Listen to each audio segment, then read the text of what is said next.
Pessoal, no vídeo anterior eu mostrei para vocês que a partir de um probleminha de interpretação é possível eu descrever, eu representar um conjunto, tudo bem? Só que eu tenho duas maneiras de representar um conjunto, né? Através que eu mostrei para vocês aqui, através da descrição de um conjunto pela citação dos elementos e através de uma propriedade. Geralmente, os alunos gostam daquela outra maneira porque é muito mais fácil de interpretar. Essa daqui eles têm um pouco mais de dificuldade, mas eu vou explicar passo a passo para você entender o que está sendo proposto aqui. Tudo bem? Então, quando a gente fala de propriedade, essa propriedade, pessoal, você tem que ler ela e interpretar para ver o que ela está falando. Eu vou ensinar passo a passo para você. Olha só, aqui ele está falando que é um conjunto A, em que x, tal que x é divisor inteiro de 5. Espera aí, professor, repete isso daqui que eu não entendi. Me explica direito para eu entender isso aqui passo a passo.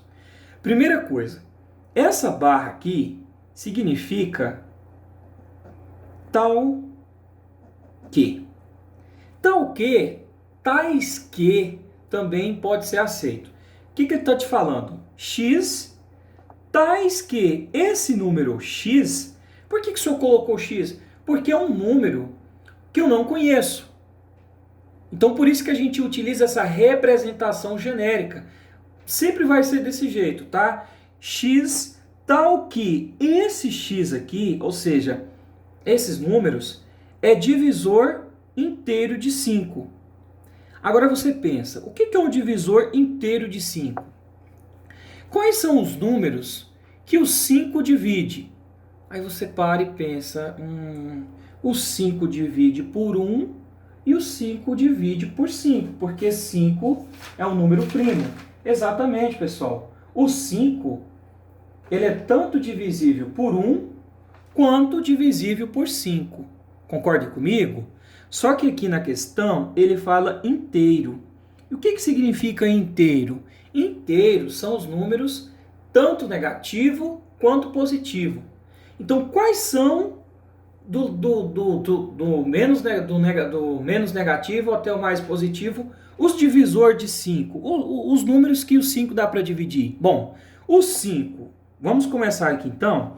Aí aqui, nesse caso, você pode escolher qualquer letra. Quando for propriedade assim, geralmente a gente utiliza a letra A. Quando tiver evidente e der para você ver igual a gente fez lá nos estados do Paraná, que eu usei a letra E, você pode colocar. Aqui, pessoal, como não está especificando, eu vou colocar a letra A, mas você poderia colocar qualquer outra letra, não fica errado. Esse não é o critério.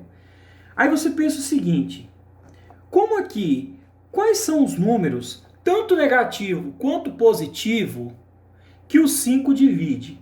Bom, pensando do lado positivo, o 5 divide por 1 e o 5 divide por 5. Então, o 1 e o 5 e o próprio 5 é divisível. Agora, lá no lado negativo, o 5 ele vai dividir também pelo menos 1. E o 5 também vai dividir pelo menos 5. Então, aqui eu teria 4 valores para essa questão. O 5 ele vai dividir tanto por menos 1 quanto por 1. O 5 ele vai dividir tanto pelo menos 5 quanto por 5. Professor, por que menos 1 e 1, menos 5 e 5? Por que não seria só os positivos? Porque aqui na questão, pessoal, ele está falando, sabe esse x aqui, ó? É divisor inteiro.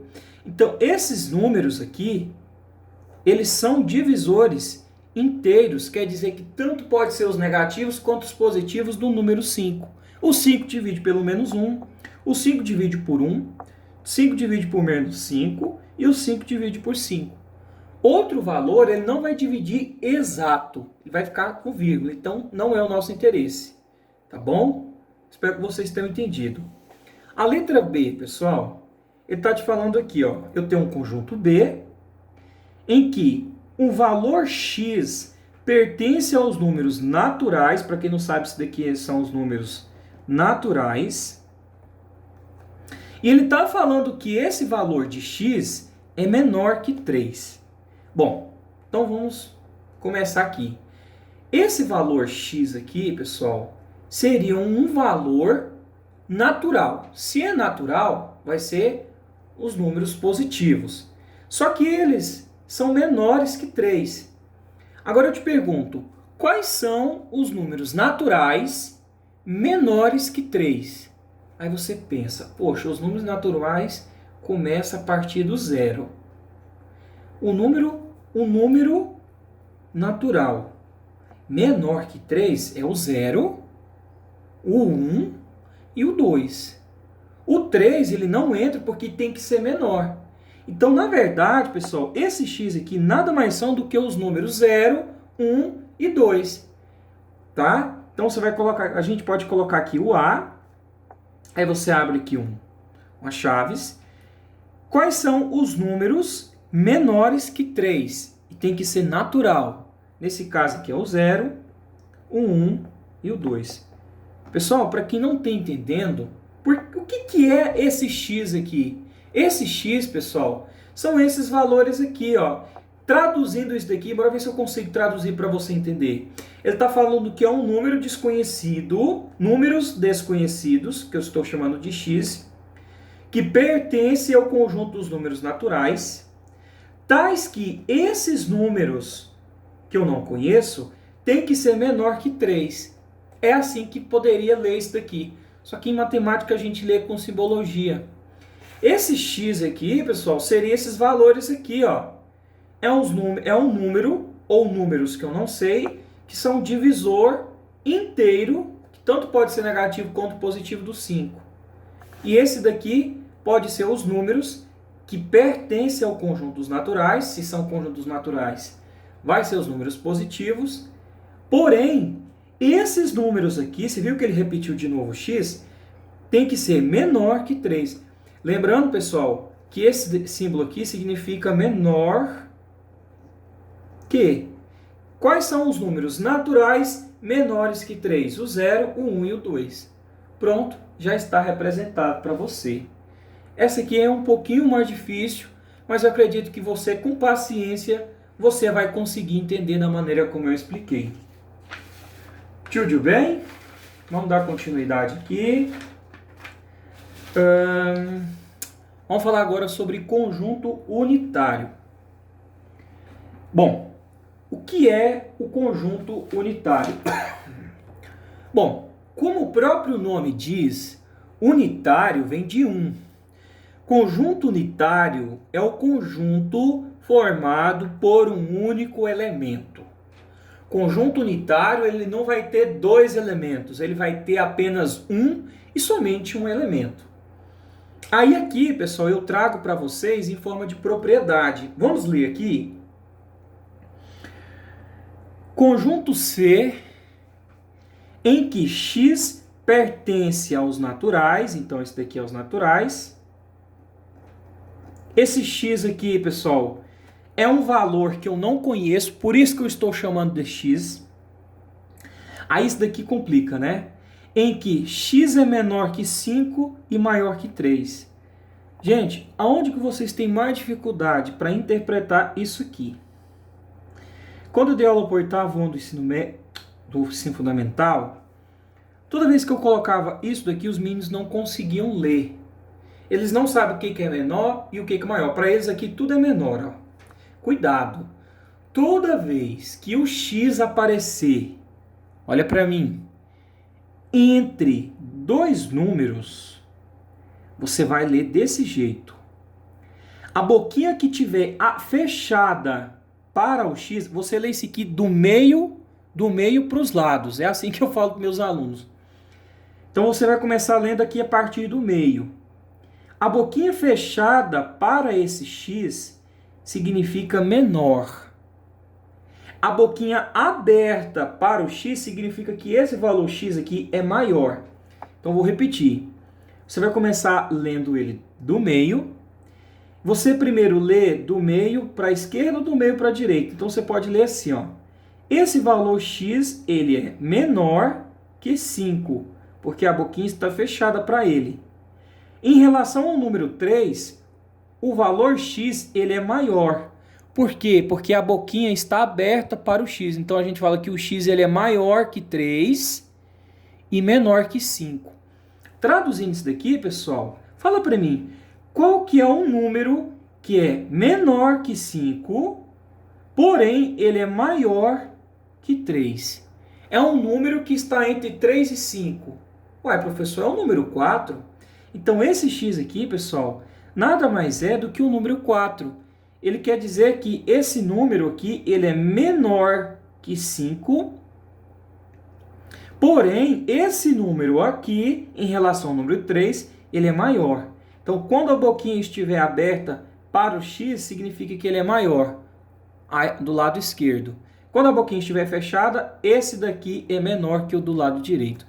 Então, aqui nada mais é do que o número 4.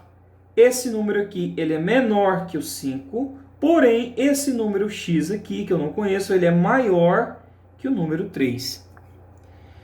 Quem que é esse número aqui? É o número 4, né? Ele é menor que 5, porém o 4 ele é maior que 3. Então tá aqui. Observe que você tem apenas um único elemento configurando ser um conjunto unitário. Tá? Vou repetir mais uma vez porque eu acho que tem uns alunos que não entenderam. Paulo, como assim? Você sempre vai olhar o meio, quando você tiver esse caso aqui, você vai olhar o meio primeiro.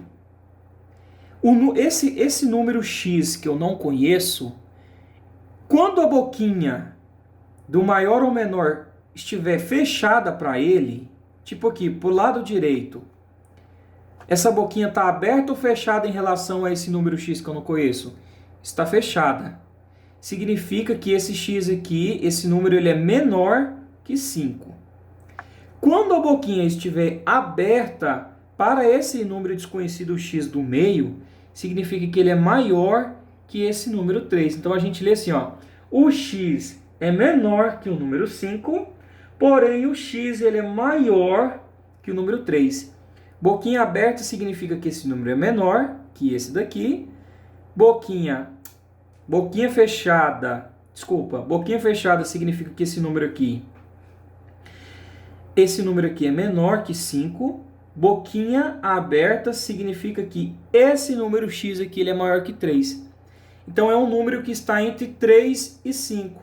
É um número 4, tá bom? Outra coisa que eu queria para terminar o nosso vídeo é o conjunto vazio. Pessoal, o conjunto vazio é um conjunto que não possui elemento algum. Bom, aqui eu trago para você por propriedade. X vai ser um número que eu não conheço, tal que esse mesmo número ele é ímpar. Ou seja, esse número x, uma coisa dele eu já sei, ele é ímpar. E ele é divisível por 2. Pessoal, fala para mim, qual o número ímpar divisível por 2? Para ser uma divisão exata, tipo, não tem. Então a gente fala que essa afirmação aqui, ela não existe. Ela não existe. Não tem um número ímpar que é divisível por 2. Então, o que ele está querendo dizer? X é um número tal que x, ou seja, tal que esse número é ímpar. E ele é divisível por 2. Eu não tenho um número ímpar divisível por 2. Logo, eu chego à conclusão que esse conjunto ele é vazio. Não tem elemento nenhum que pertence a essa condição aqui. Com isso, eu posso representar o conjunto vazio de duas maneiras. A primeira maneira, eu vou usar aqui a letra V de vazio, mas poderia ser qualquer outra letra, desde que ela seja maiúscula. Vou usar o V de vazio. Você pode representar o conjunto vazio desse jeito, ou você pode representar o conjunto vazio desse jeito aqui. Dessas duas maneiras você representa o conjunto vazio, ou seja, não existe um número ímpar que é divisível por 2. Logo, para essa definição, vamos dizer assim, eu não tenho uma resolução, não tenho uma resposta, não tenho uma representação. Tudo bem? Só que eu trago aqui um cuidado. Alguns alunos falam assim, se esse daqui significa vazio e esse daqui significa vazio, lá na hora da prova, quando eu ver uma coisa dessa daqui que não existe, eu vou fazer assim, ó. Vazio é igual, abre chaves, esse símbolo, e aí eu vou fechar. E aí eu vou ganhar a questão vale 10, vale um ponto, o professor vai me dar 2 pontos, porque eu coloquei o vazio dentro do vazio, então tá muito vazio. Cuidado, aluno. Isso daqui, se eu te falar que isso daqui não é um conjunto vazio, você vai acreditar? Por quê? Seria vazio desse jeito ou desse jeito. Mas aqui você representou esse símbolo, ele é considerado como um elemento.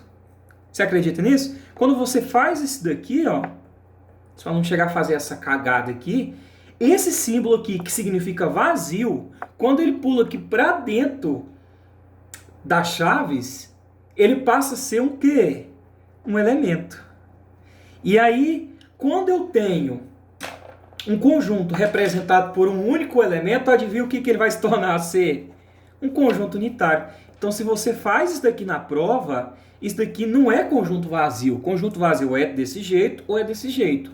Se você faz isso daqui, representaria um conjunto unitário, e aí o tio Paulo era obrigado a colocar um X do tamanho do planeta Terra, porque você errou.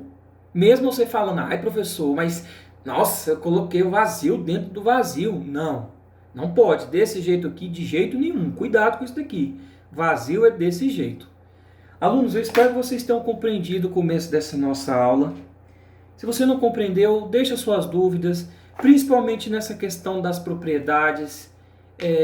Dá uma voltada lá no vídeo, ou me pergunta, se eu conseguir e tiver ao meu alcance, eu estou à disposição para ajudar cada um de vocês.